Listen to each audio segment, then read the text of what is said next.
Olá, tudo bem? Eu sou o professor Marco Luna. Nós estamos aqui hoje na nossa quarta aula. Lembra da nossa primeira aula? Nós falamos sobre as palavras cognatas, os falsos cognatos. Na nossa segunda aula, nós falamos sobre a técnica do prediction. E na nossa terceira aula, falamos sobre o skimming e o scanning.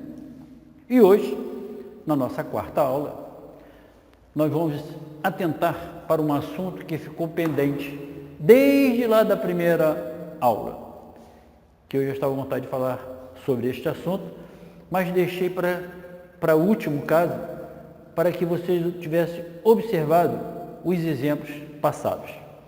Por exemplo, LCD screens are used in notebooks.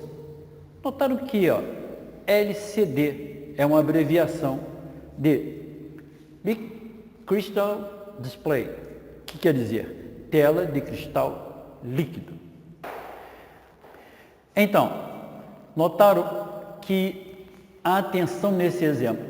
O que eu quero falar realmente é sobre esse assunto do LCD, que em inglês os adjetivos vêm antes do substantivo.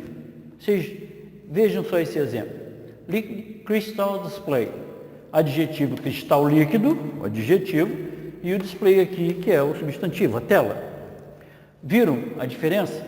Desde lá da nossa primeira aula, e em português, claro que é diferente. Primeiro vem o que? O substantivo, depois o adjetivo, né? Substantivo cristal, líquido, o adjetivo. Então é isso. Vinha me preocupando desde lá da nossa primeira aula, mostrar que o substantivo vem antes do adjetivo no português e no inglês o substantivo vem depois do adjetivo. E, claro, no inglês, se tiver mais de um adjetivo, eles vêm todos antes do substantivo. Por exemplo, the beautiful baby-faced girl. Notaram que beautiful, bonito, lindo, adjetivo. Baby-faced, rosto de bebê, é o adjetivo. E menina, garota, é o substantivo.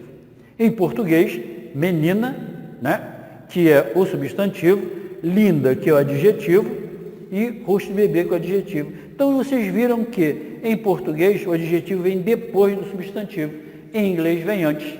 Então, é só você fazer essa troca quando você fizer a versão de inglês para português. Era essa a minha preocupação. Então, outro fator, além desse detalhe do adjetivo e do substantivo, dessa troca de inglês em português, que você deve ter tido dificuldade nas traduções, desde lá do começo, dos exercícios passados, você deve ter notado que não existe sujeito oculto em inglês.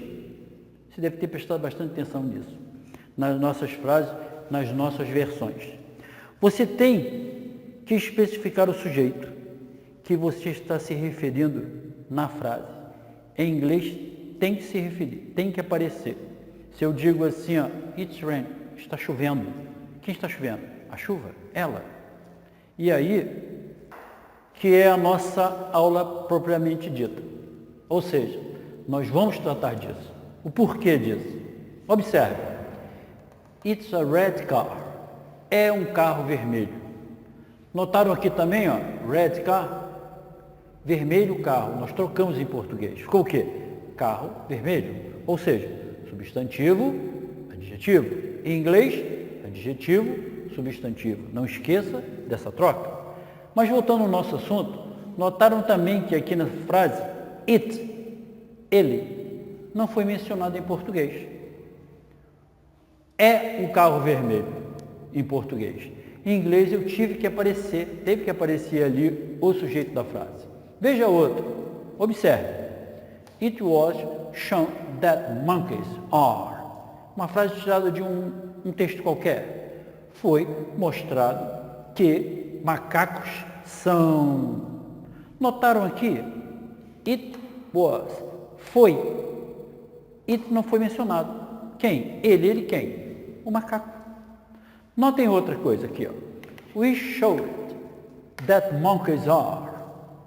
Mostramos que macacos são. Notaram aqui que o pronome we, né? Nós, em português não apareceu. Mostramos. Quem que mostrou? Nós. Em inglês teve que aparecer o pronome, mas em português não. Notem outro. They concluded that. Concluíram que. Quem concluiu? Eles. Notaram que they apareceu. Em português, não. Então, é muito importante vocês saberem fazer isso na hora de você fazerem a nossa versão, de não precisar repetir o sujeito.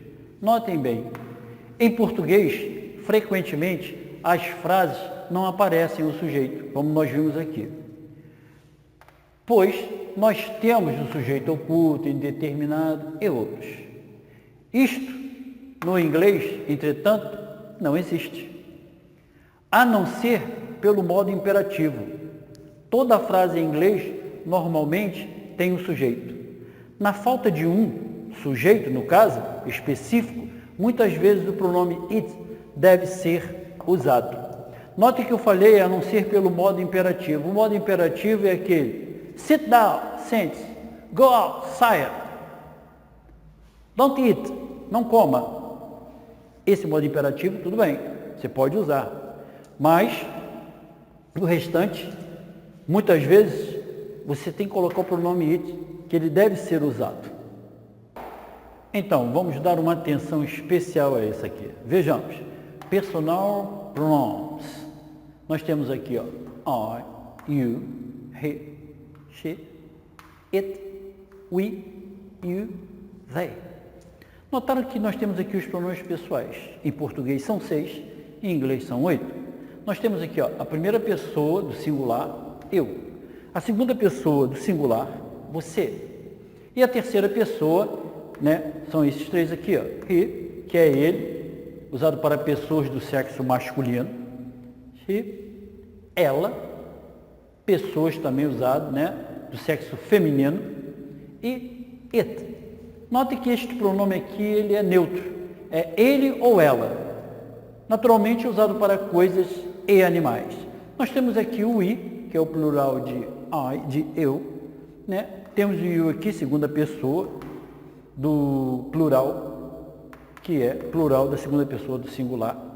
E temos a terceira pessoa do plural, que é o plural de he, she, it, eles ou elas, usado para pessoas, coisas e animais. Mas o que eu quero que vocês atentem a isso? Embora, né, a maioria dos livros lá diga, ó, esse he, she, que é usado para pessoas, também pode ser usado para coisas e animais. He e she são usados para animais de estimação. Quando você tem um nome, o seu animal tem um nome qualquer, né, então ele é seu, então é óbvio que você vai tratá-lo de he, se masculino, e she, se feminino. E, geralmente, esse pronome também é usado para coisas, geralmente she aqui para embarcações, tipo do Roberto Carlos, que ele tem lá o iate dele chamado Lady Laura. Tem um nome. Qual é o nome do iate? Lady Laura, feminino. Então, quando ele for tratá-lo, ele vai chamar de quê? She. E it, que é o mais usado aqui no inglês técnico, veja que eu destaquei aqui uma cor diferente, ele é neutro, né? Usado para coisas e animais, no caso do curso técnico nosso, é usado mais para as coisas. Enfim, também é usado, né, no inglês comercial para pessoas, quando não se distingue o sexo. Tipo, a palavra bebê, né, não tem sexo. Então, é it que eu vou tratar. Vítima, não tem sexo. Então, it. Criança, it. E notaram aqui também they, que é o plural dos três. Eu destaquei they e it porque esses dois pronomes são os que mais vocês vão ver, lógico, né, no nosso inglês técnico, que vocês vão trabalhar, né, com peças, motores, eletricidade, fios, etc. Então, isso tudo relacionado vamos trabalhar mais com esses dois pronomes. Aqui eu quis mostrar todos para vocês terem uma ideia. Vou até tirar uma dúvida desse you aqui, ó, da segunda pessoa do singular, e esse you aqui, ó, segunda pessoa do plural. Nota que são iguais. Como saber quem é singular e quem é plural? Se eu colocar assim, ó, you, os dois, quem será que é singular, quem será que é plural? E se eu colocar aqui assim, ó, você é, ou você está, ou vocês são, ou vocês estão?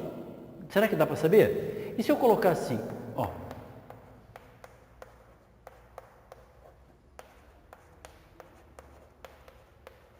embora isso aqui não esteja relacionado com a nossa aula de inglês técnico, né? Mas só para vocês terem uma ideia, eu nem vou dizer quem é you no plural e quem é no singular. Vocês vão olhar a frase aqui e vão pensar aí com vocês assim, poxa, eu já sei qual é o you que é você e qual é o you que é vocês.